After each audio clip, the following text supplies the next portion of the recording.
I thought I'd explore with you today some of the highlights of the meeting for you in terms of myeloma. Maybe we'll start by talking about some of the exciting presentations on treatment of the elderly, because we've made remarkable progress there. And Antonio, you're presenting a couple of abstracts here about treatment of elderly patients with myeloma. Do you want to tell us briefly about those and why they're important?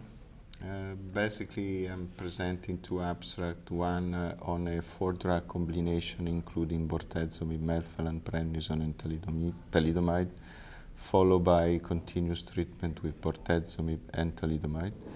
And the other one is a 3-drug combination, melphalan, prednisone, and lenalidomide, followed by continuous treatment with lenalidomide. Basically, the advantage that is clearly coming from those trials is the use of maintenance approaches. Continuous treatment is significantly prolonging progression-free survival, and I think this might change in the future the treatment paradigm of multiple myeloma. The theme seems to be more drugs earlier and for longer. What kind of complete remission rates are you seeing on that latter trial with the 4 drugs followed by the 2? With the 4-drug combination, the CR rate is going up to around 40%.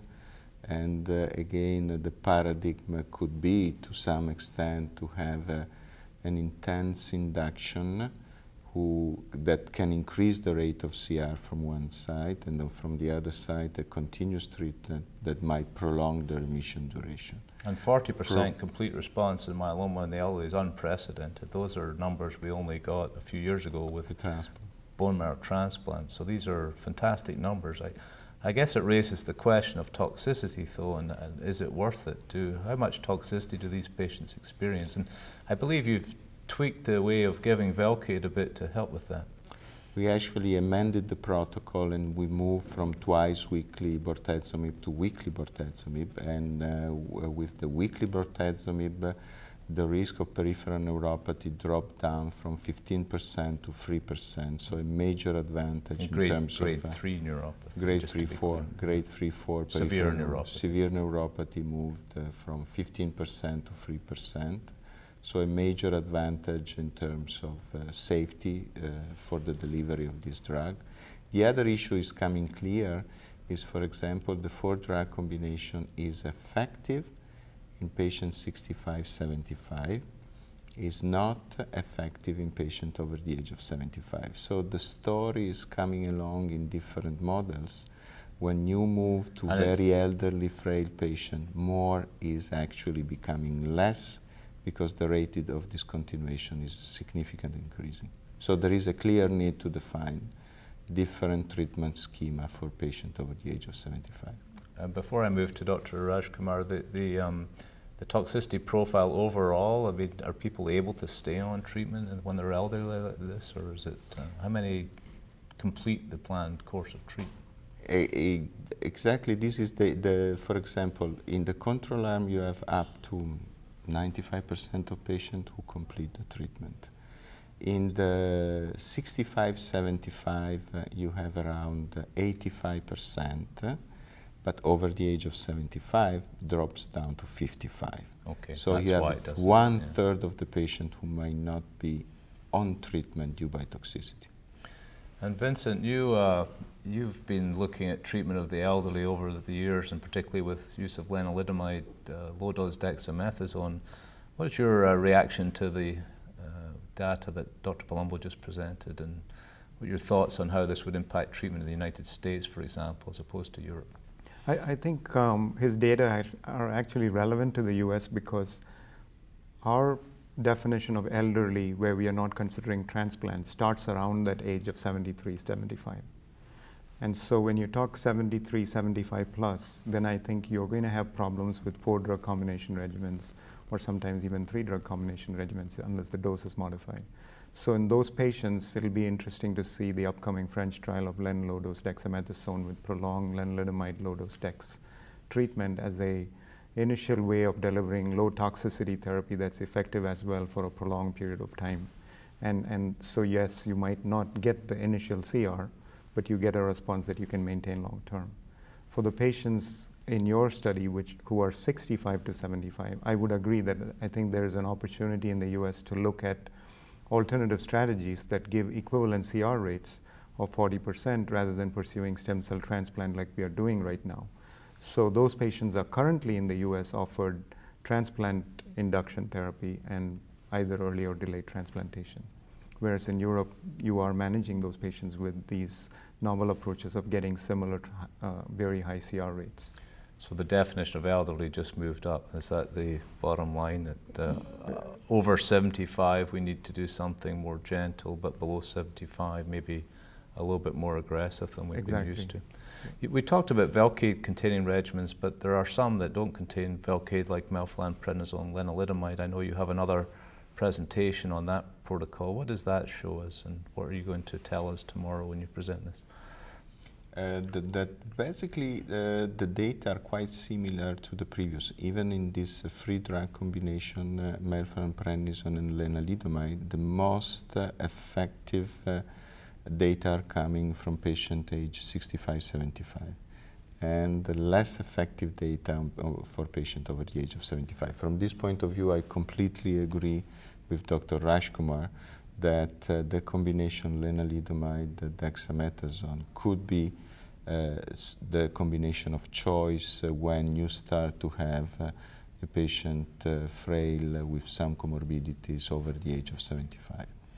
Now, there are a lot of presentations at this meeting dealing with the issue of maintenance therapy with both lenalidomide or Velcade or both. And what are your thoughts about what we're learning at this meeting about how important that is going forward for our patients? And maybe let's broaden it out and just talk about younger patients too. Sure. I think they're very, very interesting abstracts. The two abstracts dealing with lenalidomide maintenance used maintenance post-transplant. One done in the US, one done in France, but came out with the exact same result. Progression-free survival is dramatically improved with the use of maintenance therapy. So we're going to wait and see how we react to that, and I think it's reasonable to consider maintenance therapy post-transplant, keeping in mind that we are still awaiting overall survival results. In that context, it's really interesting to see the HOVON study results where they use bortezomib maintenance against thalidomide maintenance. And I believe that was subcutaneous, or that's a different study? That's a different study. Yeah. In this study, they used bortezomib twice a month. So I think they did use subcutaneous, but twice a month, not the usual 1, 4, 8, 11, or not even once a week.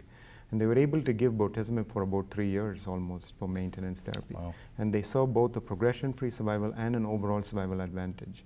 So I think overall maintenance, I would agree with Antonio, is something in a chronic disease like myeloma is probably going to be very important in order to provide our patients with both better quality of life as well as better overall survival. And it's encouraging that we have now data with both drugs, and we have to really decide which patient population is more appropriate for each drug, or maybe some patients don't even need maintenance. And I think in this context, Mayo Clinic, for example, we may have to think of using bortezomib in the higher risk patients and lenalidomide in the lower risk patients. But there's no head-to-head comparison between these two maintenance strategies. And these trials have been all comers, and now we're dealing with issues of the very elderly versus younger, and high genetic risk versus low genetic risk, so it's getting more complicated. Just to close, are there any other things that got your attention at the meeting? You're presenting from Mayo Clinic on pomalidomide, a new drug. Do you want to tell us just briefly what Dr. Lacey will be presenting here? Yes. Pomalidomide is the newest immunomodulatory drug. It is an analog of thalidomide and lenalidomide. Dr. Lacey at this meeting will be updating Mayo Clinic results. She's presenting two cohorts of patients, a cohort of patients treated with a 2 milligram dose and another cohort treated with a 4 milligram dose. Both these cohorts have been refractory to bortezomib as well as lenalidomide. And she's showing remarkably good activity in both cohorts with response rates of 45 to 50% and with very reasonable toxicity. So I think this is a drug that we're going to hear about more and hopefully get it approved for our treatment. Other abstracts of interest, I think, are the US cooperative group study that looked at double auto transplants versus auto followed by mini allo, which shows that, which confirms our existing position that many allogeneic transplants should be restricted to the clinical research setting, since it actually had more toxicity without any survival advantage. And I think finally there are interesting results being updated by Gareth Morgan from his bisphosphonate study, which was just published in The Lancet 2 days ago, looking at zoledronic acid versus clodronate. And what do you think of that? This, for those of you listening, this study shows a prolongation in survival for patients who take a bisphosphonate continuously versus those who, a powerful intravenous bisphosphonate continuously. Will you change your practice based on his paper and his results? And up till now, we've kind of recommended a couple of different bisphosphonates as equivalent, and we've suggested you could stop after 2 years. Will you change now and switch everybody to zoledronic acid and continue them indefinitely, or are you still on the fence? Actually, it's interesting because even in that study, the median time of treatment was a little bit more than 1 year. So despite the protocol was suggesting treatment until relapse, the median time of treatment was 12 to 14 months. Follow-up issue, or did people come off study? I don't actually. People came off study, and it's not clear why. And it's interesting because probably putting together the anti-angiogenesis activity of zoledronic acid with thalidomide might have exerted a role in prolonging survival. Sounds like we so need I think we'll increase the use of bisphosphonate in the Sounds like we need practice. Dr. Morgan in this seat here to answer. Well, thank you very much, gentlemen, and enjoy the rest of the meeting. Thank you very much. Thank you, Keith. Thank you.